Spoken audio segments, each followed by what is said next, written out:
Welcome to Inspire Me with Jay, a podcast focusing on meditation, the near-death experience, and all things spiritual. Hello, this is Jay Spillers with Inspire Me with Jay. Today, I actually don't have a guest. When I first started this show, I wanted to do a podcast to bring different perspectives on issues that I'm interested in, such as meditation, the near-death experience, and spiritually related topics. And that's still my focus. What's happened is that I'm homeschooling my son right now, and it's taking a lot of my time, so sometimes I'm not able to schedule a guest. So from time to time, I'm going to be doing podcasts where I'm just discussing a topic myself. But I'm still hoping to interview guests as much as possible, and I still want that to be my primary focus. If you're actually someone out there listening that is into meditation or teaches it or practices it regularly, if you're someone that's had a near-death experience or researched near-death experiences, someone that has a spiritually related topic, just let me know, and maybe you can be a guest on my show. This may end up being a very short podcast today. I'm going to be discussing being in the moment, both from the perspective of meditation and the near-death experience. Being in the moment has to do with being present, being fully immersed in this moment, being in the now.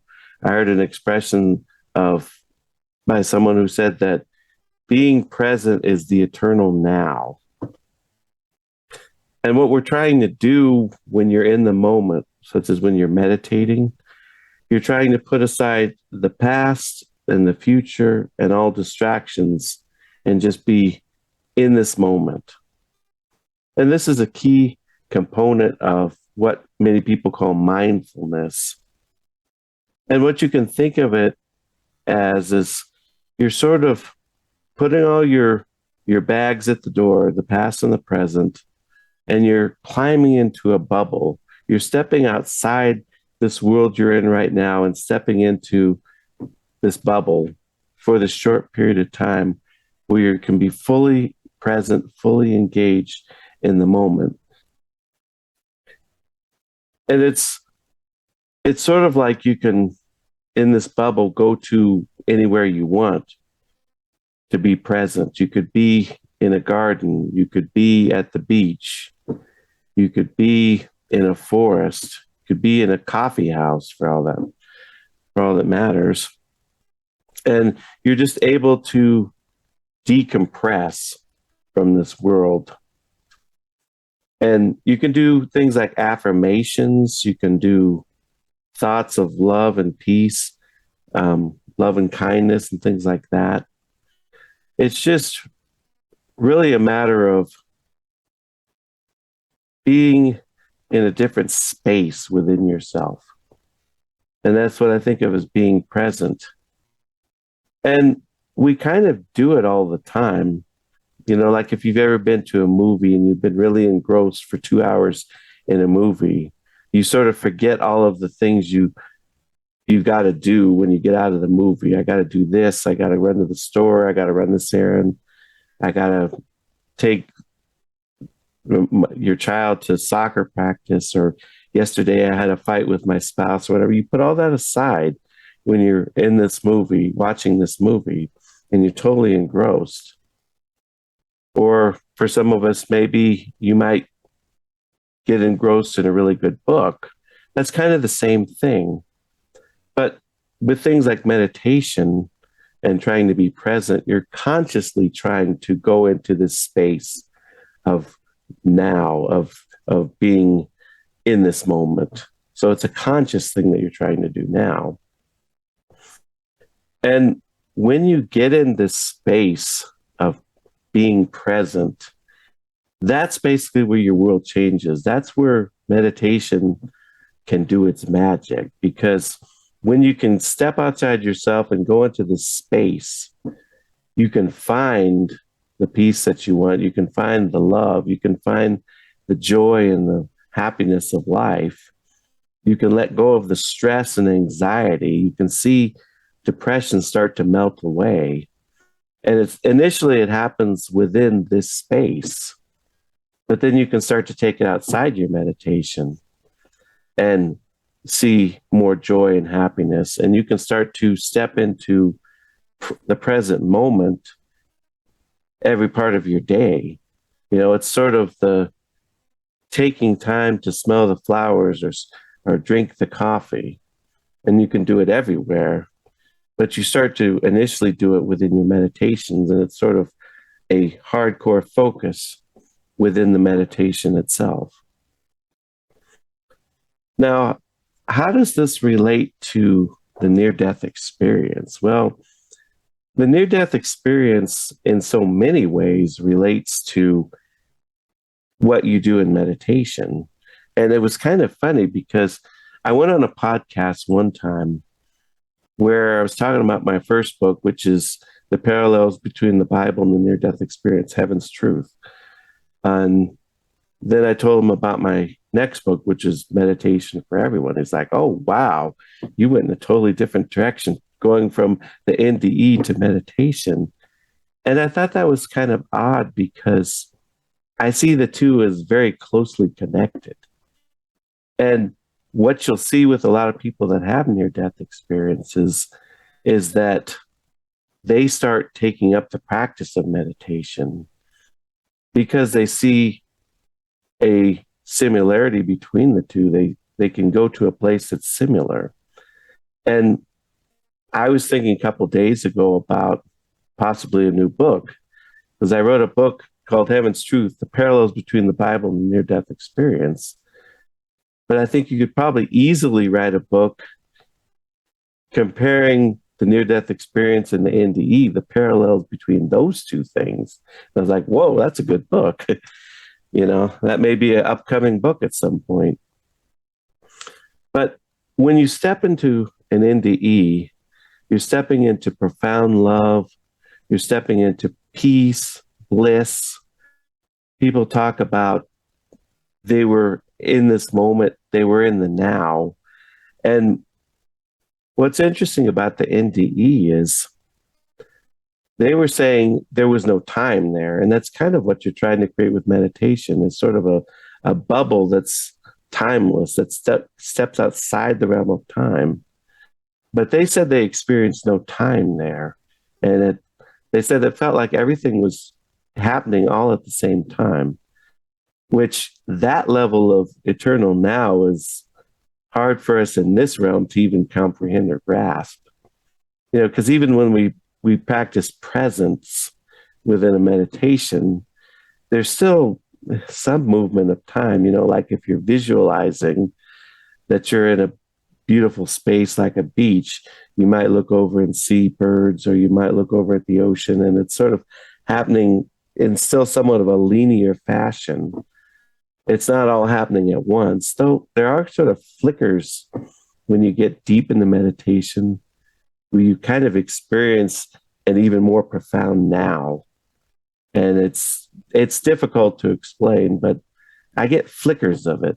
And maybe some people that go more deeply into meditation experience that more often. But there's this internal now space that happens in the near-death experience.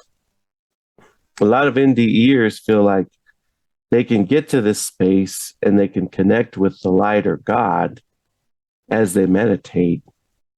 And there have been studies about about meditation and near-death experiences. There are some meditative practices that are done by certain people that get you pretty close to a near-death experience in terms of what you feel.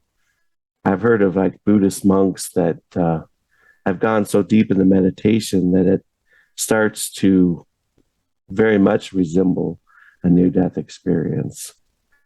I've had some pretty profound meditations, but I don't think I've ever went anywhere close to what I read in experiencing what a near-death experience person would have experienced. But it sort of gives you a glimpse of what's on the other side. It sort of gives you a little piece of heaven when you meditate that kind of makes you feel like a near-death experience in a way. And it's interesting because one of the elements of meditation is visualization. Like we talk about going to a garden. And that's one of the most common experiences that NDErs have is they go into a space initially where they're like in a garden and they're able to sort of find peace and rest and all those kind of things. And it's interesting when you look at the word paradise, paradise means garden. And paradise, like when you look at the Bible, was the entryway or the waiting room, essentially, before you go to heaven itself. So paradise is sort of preparing you to go into the larger space of heaven. And if you look at like the Old Testament, remember when Jesus came, he had to go to descend into paradise and essentially raise the Old Testament saints up into heaven because they weren't able to fully enter into the heavenly realms. And I believe that he also probably descended into hell and brought many of those up as well, but that's a different discussion. But when you can enter into a realm of paradise or a heavenly type realm, that's a pretty awesome experience. And I think that's one of the things why NDErs are so profoundly changed, because like with meditation, you're stepping into this paradise state, this, and maybe for some of them, even the fully heaven state, and then coming back and you're forever changed. You'll never be the same. It's sort of like what years or decades of meditation may give you in like a matter of minutes or seconds that you have an NDE. It's like compact it and then intensify it by 1,000. And that's what you get with an NDE over a regular meditation practice.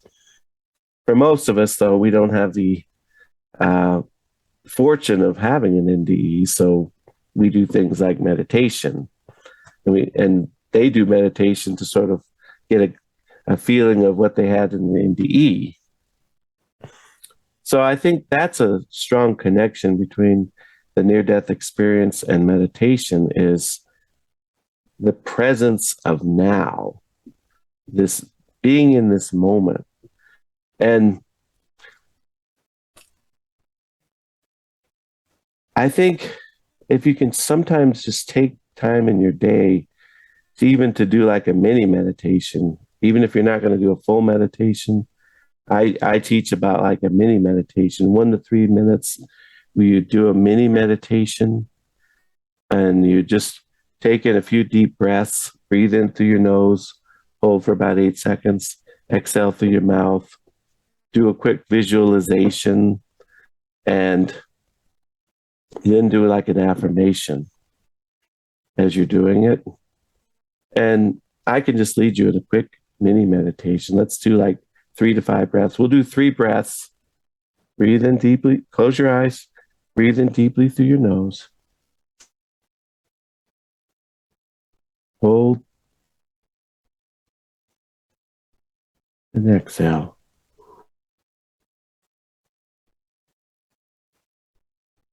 Breathe in through your nose. Hold. Exhale through your mouth.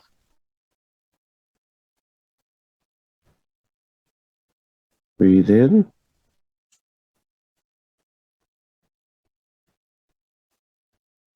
Exhale through the mouth. Now just imagine yourself in a beautiful garden. In this garden are beautiful fruit trees, flowers.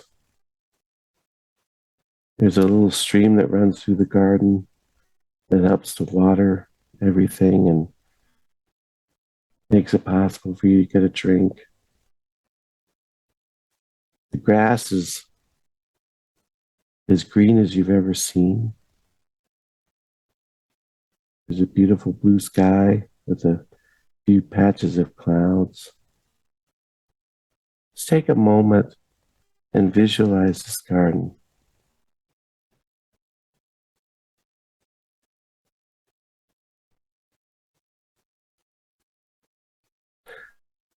Now walk over to one of the trees, and on this tree is a piece of fruit. You see yourself picking it. What kind of fruit is it? Is it an apple? Is it a peach? Something else? You see yourself looking at it. What is the texture of this fruit? What does it smell like? Hold it to your nose. Can you smell the fruit? And just imagine yourself taking a bite of this fruit. Really allow yourself to taste it. What is the texture? What is the flavors in the piece of fruit?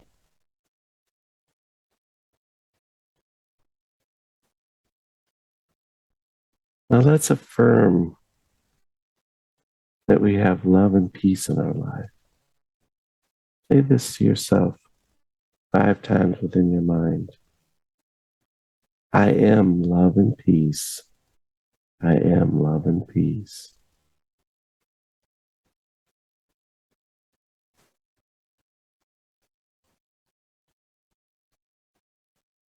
And allow the love and peace within you to sink deeply into your soul and your being, flooding every fiber of your being, every cell.